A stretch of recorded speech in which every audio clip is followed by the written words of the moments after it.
Well, it's finally happened. Zoe Deschanel and the bane of my existence are finally divorced. They're through. They're kaput. They're done. It feels like Christmas. But I still have a show to do, so let's check the old to-do list. Flakes review. Now that she's single again, I cannot let Zoe hear me bad-mouthing one of her movies. Wait a minute. Be right back.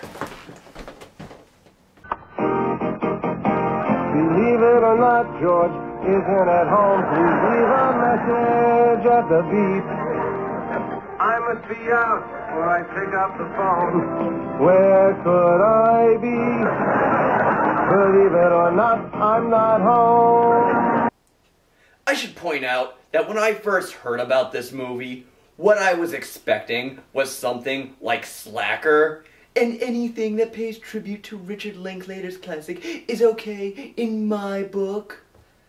But what I got was this. Just seeing the director's name tells me we're in for trouble. Director Michael Lehmann is also responsible for films such as Hudson Hawk and 40 Days and 40 Nights. Oh, poor baby has to go 40 days without sex. Does he have any idea how long I've gone without Manimal? The film tells the story of a guy who runs a cereal bar, but his idea is stolen by a corporate mogul. I guess breakfast really is ruined forever.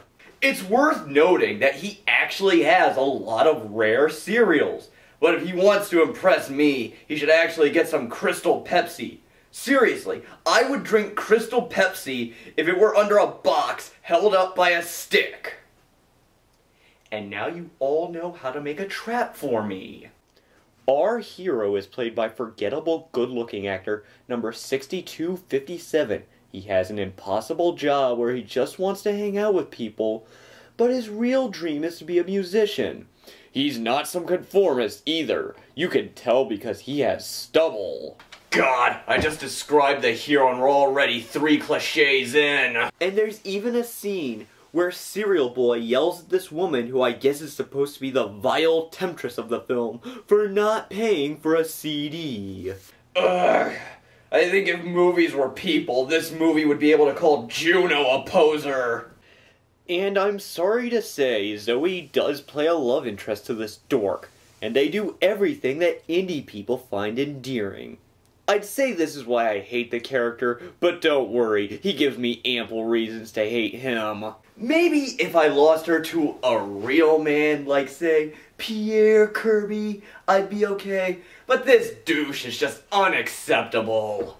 Our typical Tool villain enters the picture. He's well groomed, wears glasses, and he's not as good looking as the hero.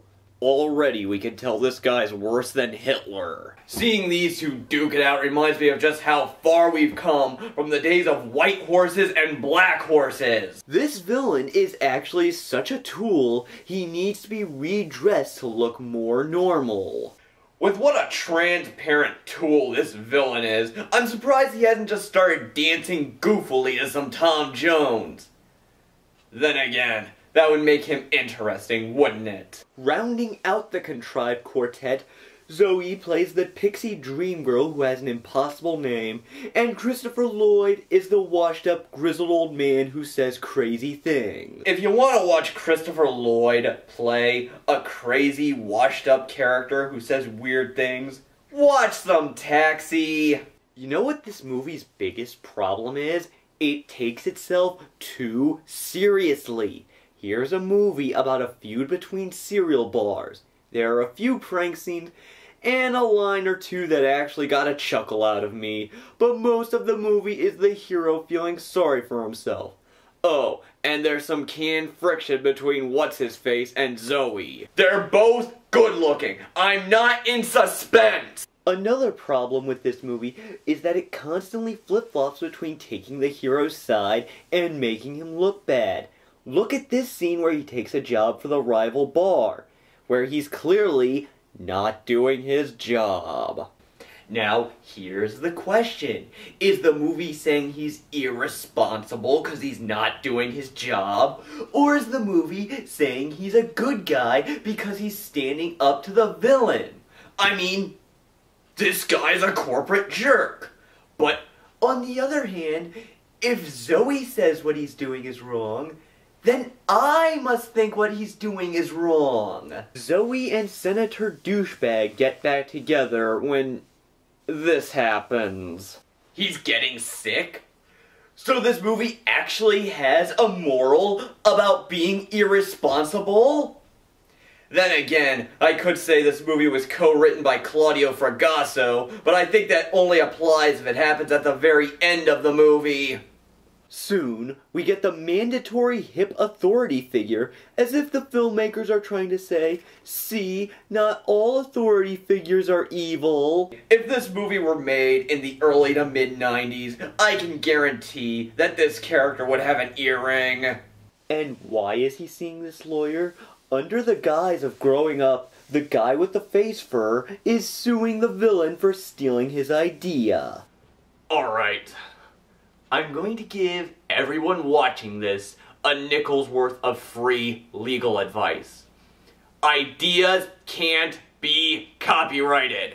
Case in point, I first saw this movie on Netflix, and for that reason, you may have a little trouble finding the DVD I used to make this video. Oh, and after his crushing defeat, there's a scene where the villain hooks up with that vile temptress. It's like they're saying, see, no hard feelings, conformists.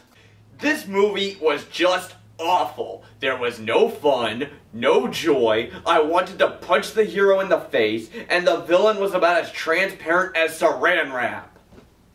I often wonder how Zoe keeps making it into crappy movies like this. And a friend of mine told me if I actually want to see her in some good movies, I need to beat Perfect Dark on Perfect Agent. One thing's for sure, I'd actually enjoy that.